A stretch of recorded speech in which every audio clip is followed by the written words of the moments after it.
It's wet, it's wild, it's speed skiing, the fastest, most dangerous sport on the water. Let's see that again.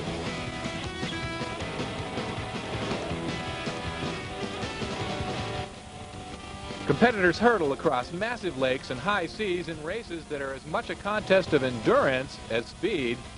But with speeds that top 110 miles an hour, the results can be disastrous.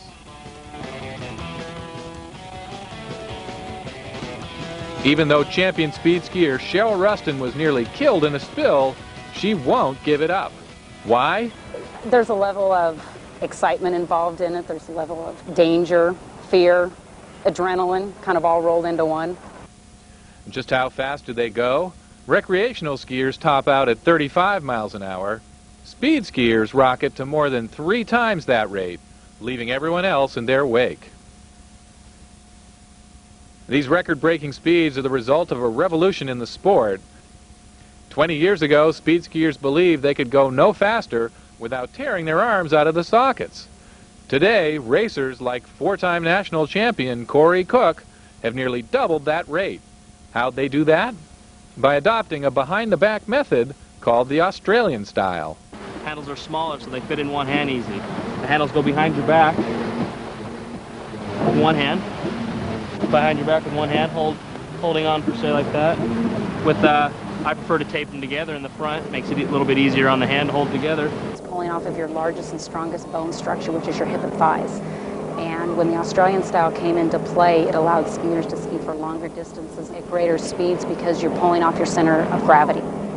At these extreme speeds, however, a little chop in the water could send skiers flying out of their bindings, turning the ski into a potentially deadly missile.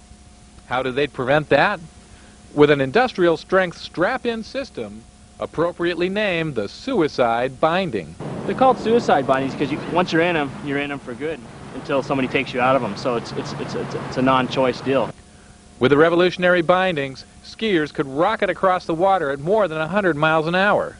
The problem was they could also rocket into the water at this speed. You know, a lot of people are under the impression that, you know, water's soft and it gives and all that, and it does to some degree, but you know, at those kind of speeds, probably once you get beyond about 80 miles an hour, it just feels like running into a brick wall.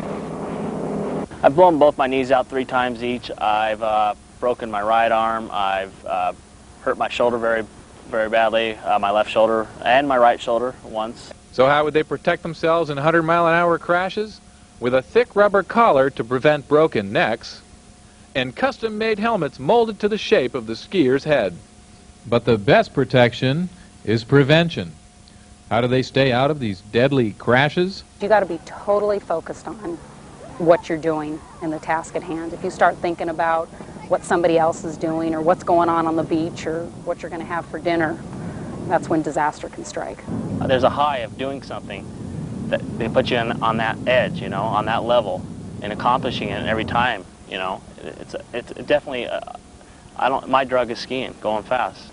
And being addicted to speed is what drives these athletes, whether racing across stunning lakes or open ocean. In this high-octane sport, the winning formula is simple. Take one aquatic daredevil and just add water.